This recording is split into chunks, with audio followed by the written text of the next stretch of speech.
somebody did message me on social media and said that I'm hosting the Korean American Super Bowl, but I'm the Chinese guy here. So I'd love to start by talking about your respective crafts. Sandra, how are you thinking about the roles you take on now, and how has your thinking about this evolved? Anybody here an actor? Yay.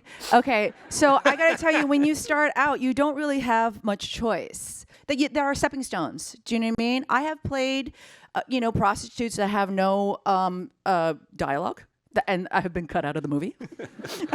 I just took what was available to me and tried to make it as meaningful and as memorable as possible. It's just like, if the camera just pans over my face, I want someone to think, what is going on with that character who has no lines? My characters in the past have not necessarily had their history, their family, their race, their culture explored. And now that's all I'm interested in doing. I'm going to switch it up and ask you about a little project, Fuku, your foray into the world of spicy chicken sandwiches. And you printed the words delicious all over sandwich wrappers. Internally at the office, they would always say, "This is Dave's art house project." Momofuku clearly is a reference to many things, but also the swear word. Fuku was even a more direct reference to the swear word, F-U-K-U. And I knew before we even did it, when we put on the packaging, this aluminum foil packaging that we would put the chicken sandwiches in, that no one would say anything. No one would comment that it was delicious. Why do you think? Seriously, what do you think? Let's talk about it. Let's talk. Legitimately, I feel like it doesn't matter to the audience because it's already laughable. We're already the punchline to a joke. And I remember this, I won't say where, because it could get me in trouble. A lot of corporate sponsors and a bunch of corporate executives that are all very well known were giggling like little school children, saying delicious to each other. And I was like, this is my art house project. And Min, I mean, you were a history major, corporate lawyer, and then you quit to be a novelist. And I am now an English professor at Amherst College. No. You shouldn't clap. You should feel sorry for these children. The thing that I really care about is, what is it that I really want to say? And then what I really think about is, what do I really feel? And what do I want my reader to feel? And I tell my students at Amherst College, I know I can't teach you all these other things these professors can teach you, but I can teach you how to tell the truth. And if I could teach you how to tell the truth, then I can make you into an original person. And what my job is to teach you to remember who you are. And if you can remember who you are and what you value and what you love, then I can make you a truth teller. Because the world needs more truth tellers. Isaac, what's incredible to me about Minari is that you were really at the end of your line as I'm a usually filmmaker. at the end of my line. That you were about to hang it up, I think. Minari obviously became this critical success and just won award after award. And so what are you going to do now with that? It's an opportunity bigger than I could have imagined for myself. Like, I've been making independent films up until Minari. And Min said a couple of things that people have said to her that she wanted to impart to me.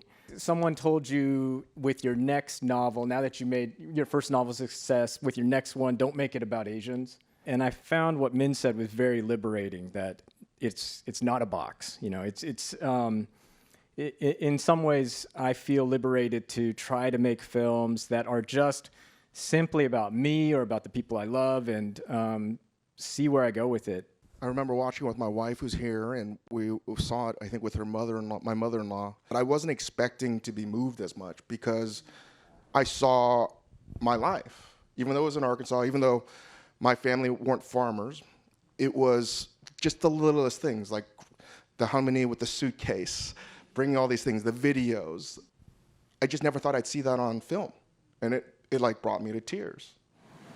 You're all masters of your craft. But I also feel like you're really deep students of your respective crafts. That point about student, I think, is extremely important. I don't think I've ever lost that. And there's been certain points in my career, in my life, that I went back to class.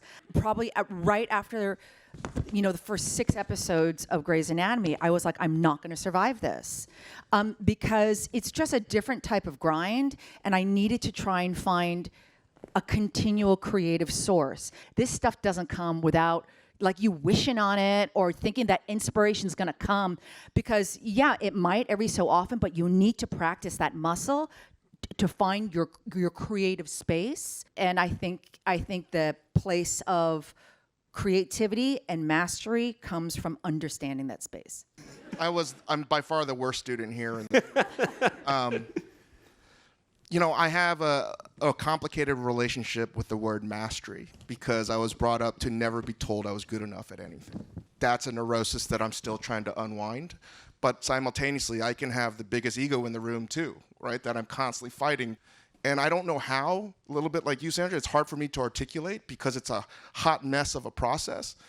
But I'm usually trying to find an idea and perfect that idea in a way that I own. It's my process. I also have, for the record, hearing mastery like that really makes me feel so uncomfortable somehow. I have this inherent problem with being a perfectionist, so I'm very goal-oriented. I've got to know what that end goal is. So that's my constant battle, where I have to put into place a process of just doing the work and then eventually finding that, oh, okay, now I am pleased with what I have. The mastery is how you deal with the self-doubt, right? It's like how you start gaining more skills about doing the doubt. And so hopefully we can start having a little bit more mastery of our fear.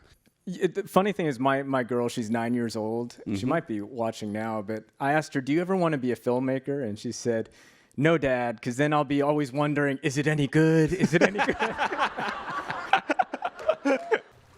Suddenly, we're seeing Asians become very, very visible.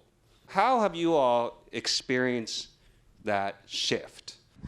No, I will say, it's taken a long time. It's taken me a really, really long time to actually feel a shift. And I feel like, honestly, after Crazy Rich Asians, did I feel a change in my career with the choices I was able to make, and then also from my own personal focuses. I will say that when I first started cooking, it was a very different world. Yeah. And there was only one chef that was Asian American, and his name was Alex Lee, and he was the chef at Daniel. The reason I idolized him, he was the only one in New York. And now if you look at kitchens and the restaurants that are here today, it's night and day. It's not even something you can even make a comparison where people would even believe you. And it's just the beginning. I think it's all changing, not just in food, but every facet of culture.